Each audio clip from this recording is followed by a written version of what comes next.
Hello বন্ধুরা, নিয়ে আসছি আবার একটি নতুন ভিডিও। তো আজকের ভিডিওতে একটা স্পেশাল আইপিওর ব্যাপারে কথা বলবো। আর ইতিমধ্যে নামটা মোটামুটি সবারই জানা, সেটা হচ্ছে এনটিপিসি গ্রিন এনার্জি লিমিটেড।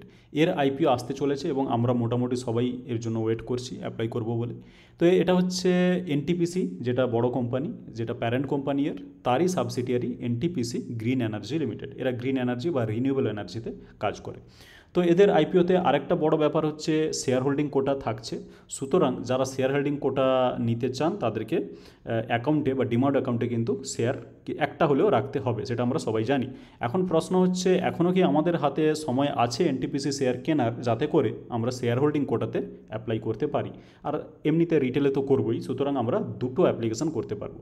তো এটাই জেনে নেব যে আমাদের হাতে সময় আছে কি না, বা যে ডিআরএইচপি ফাইল অলরেডি হয়ে গেছে, হ্যাঁ, এটার মানে কি, বা এটা কবে হয়েছে, ঠিক আছে, বা ইস্যু প্রাইসটা কেমন থাকতে পারে, বা কোম্পানির বিজনেস কেমন। মোটামুটি একটা আইপিওর রিভিউ এখানে করে নেব আর জেনে নেব আমাদের হাতে এখনও সময় আছে কিনা এনটিপিসি শেয়ারটি কেনার, ঠিক আছে। তো আমরা যদি দেখি, এখানে দেখতে পাচ্ছি যে ডিআরএইচপি ফাইল অলরেডি হয়ে গেছে। ডেট কবে? ডেট হচ্ছে সেপ্টেম্বর 18, ঠিক আছে, মানে 18 সেপ্টেম্বর জাস্ট গেল। তো এটার নাম কি? এটা হচ্ছে ডিআরএইচপি বলা হয় এটাকে, ড্রাফট রেড হেরিং প্রসপেক্টাস। এর মানে কি? এটা হচ্ছে একটা খসড়া টাইপের, যেটা এই ড্রাফট ওয়ার্ডটার মানে সেটাই দাঁড়ায়, ঠিক আছে। তো এটা মোটামুটি ফাইল করা হয়েছে সেবির কাছে। এবার এর পরের স্টেপ কি? সেবি এটাকে দেখে একটা অ্যাপ্রুভাল দেবে যে হ্যাঁ, সব কিছু ঠিক আছে, এবার ফাইনাল আরএইচপি ফাইল করা হোক।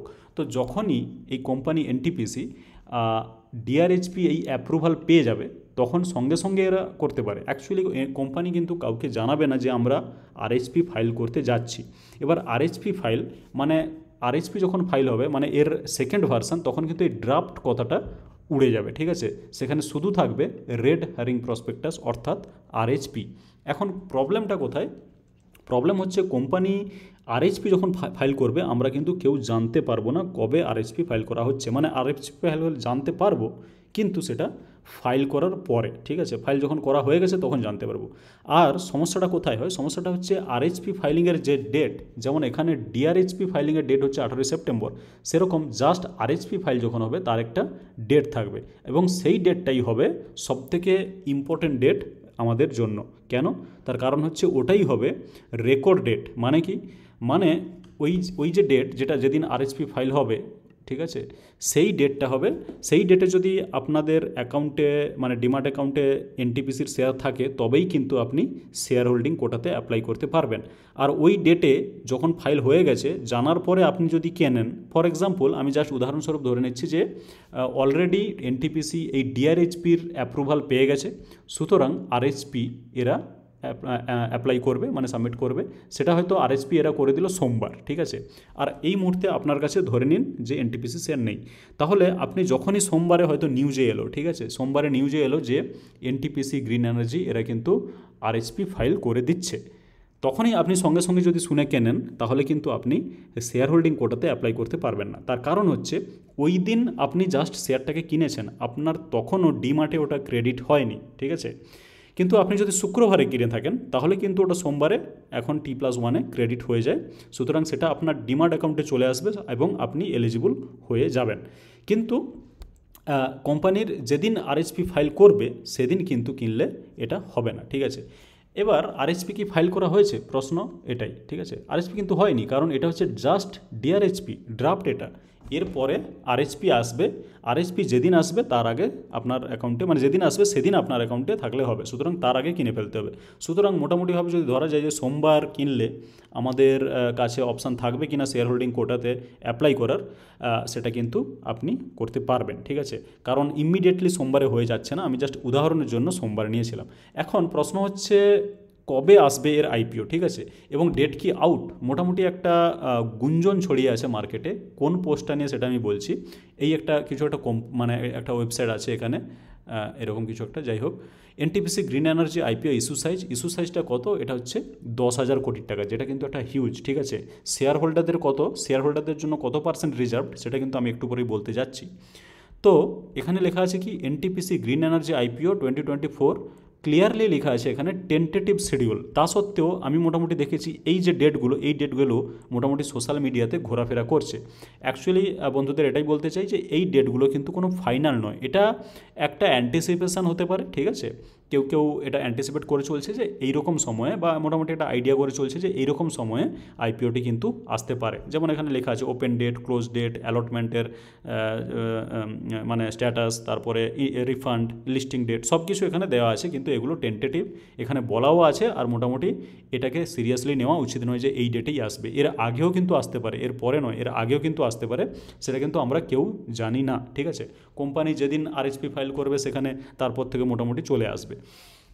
তো এবার প্রশ্ন হচ্ছে এই ডেটটা যেটা বললাম, এই ডেটটা খুব একটা ভরসাযোগ্য নয়। ঠিক আছে, এবার হতে পারে কোনো সোর্স থেকে কিছু জেনে গেছে, কিন্তু টেন্টেটিভ শিডিউল এটা ক্লিয়ারলি বলা আছে। এবার যদি আমরা এই বিএসসির এর যে আরএইচপি ফাইল সেখানে যাই, এখানে কিছু কিছু ইম্পর্টেন্ট জিনিস আমরা দেখতে চাই। একটা যেটা দেখলাম সেটা হচ্ছে 10,000 কোটির আইপিও। ঠিক আছে, এখানে দেখতে পাচ্ছি যে এগ্রিগেটিং আপ টু 1,00,000,000 রুপিজ, যেটা দাঁড়ায় 10 কোটি টাকা, মানে 10 কোটি টাকা। ঠিক আছে, তো 10 কোটি টাকার আইপিও এটা আসছে। আর শেয়ার হোল্ডার কোটা যদি আপনার থাকেন, আপনি কতটা আপনার জন্য রিজার্ভ থাকবে যদি আমরা দেখতে চাই, এখানে দেখা যাচ্ছে the share holder reservation portion shall not exceed % of the post issue paid up equity share capital and shall not exceed 10% of the size of the issue. মানে ক্লিয়ারলি এখানে লেখা আছে যে 10% যেটা ইস্যু সাইজ, মানে 10,000 কোটি, তার 10% শেয়ার হোল্ডারদের জন্য রিজার্ভ করা থাকতে পারে, ম্যাক্সিমাম সেটা।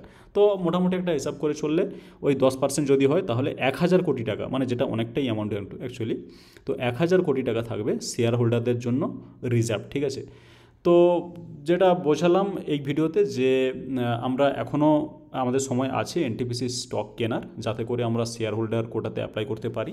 আর হতে পারে হয়তো 10%ই শেয়ার হোল্ডারদের জন্য রিজার্ভ করা থাকলো, তাহলে কিন্তু সেটা একটা ভালো চান্স হবে। তারপরে রিটেলদের জন্য তো আছেই, সেটা নিয়ে কোনো সমস্যা নেই। ঠিক আছে, তো এনটিপিসি এবার বিজনেস যদি মোটামুটি আমরা দেখি, এনটিপিসি এর পজিটিভ দিকগুলো কী কী, এটা কিন্তু প্রায় টপ 10 প্লেয়ারদের মধ্যে একটা। ঠিক আছে, আর মোটামুটি এনটিপিসি একটা পুরনো কোম্পানি, যারা পাওয়ারে কাজ করে, তো একটা এক্সপিরিয়েন্স এদের কাছে আছে। এছাড়াও এদের যা পাইপলাইন বা এদের যা প্রজেক্ট, মোটামুটি প্রায় 15,000 মেগাওয়াট পর্যন্ত এদের প্রজেক্ট মোটামুটি আছে টাইমলাইনে। ঠিক আছে, আর পাবলিক সেক্টরে দেখতে গেলে কিন্তু পাবলিক সেক্টর থেকে এটা মোটামুটি লার্জেস্ট যারা পাওয়ারে কাজ করে। ঠিক আছে, তো সেই দিক থেকে কোম্পানির মধ্যে কোনো সমস্যা নেই। এবং মানে গ্রিন এনার্জি যেটা অ্যাকচুয়ালি ফিউচার, যেহেতু আমরা পলিউশনের সঙ্গে লড়ছি প্রত্যেক দিন প্রতিনিয়ত, এবং এটা প্রবলেম শুধু ইন্ডিয়ার নয় বা কোনো স্টেটের নয়, এটা হচ্ছে প্রবলেম ওয়ার্ল্ড ওয়াইড। ঠিক আছে, একটা মানে পুরো পরিবেশ বাঁচাতে গেলে এই ধরনের রিনিউয়েবল এনার্জি বা গ্রিন এনার্জি এটা কিন্তু খুবই একটা ইম্পর্ট্যান্ট রোল প্লে করতে চলেছে ফিউচারে। আর এখন মোটামুটি একটা বুম দেখা যাচ্ছে রিনিউয়েবল এনার্জি, সবাই ফোকাস করতে চাচ্ছে রিনিউয়েবল এনার্জিতে। ঠিক আছে, আমরা দেখাতে পাচ্ছি এখানে যে সোলার প্যানেলস, উইন্ড পাওয়ার।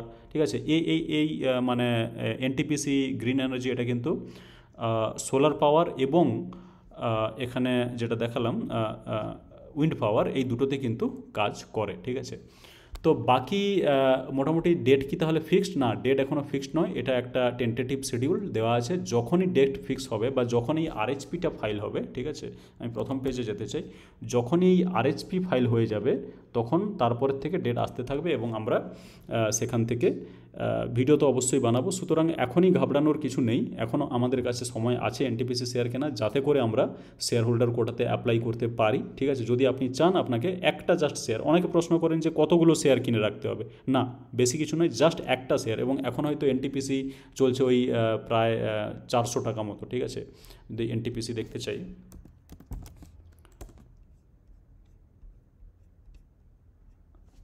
জাস্ট এনটিপিসি শেয়ারটাকে দেখে নেব।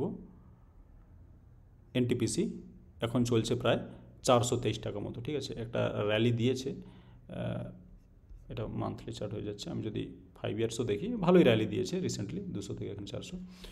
তো এই 400 টাকার বিনিময়ে আপনি শেয়ার হোল্ডার কোটার জন্য অ্যাপ্লাই করতে পারবেন এবং সেটার জন্য এলিজিবল হয়ে যাবেন।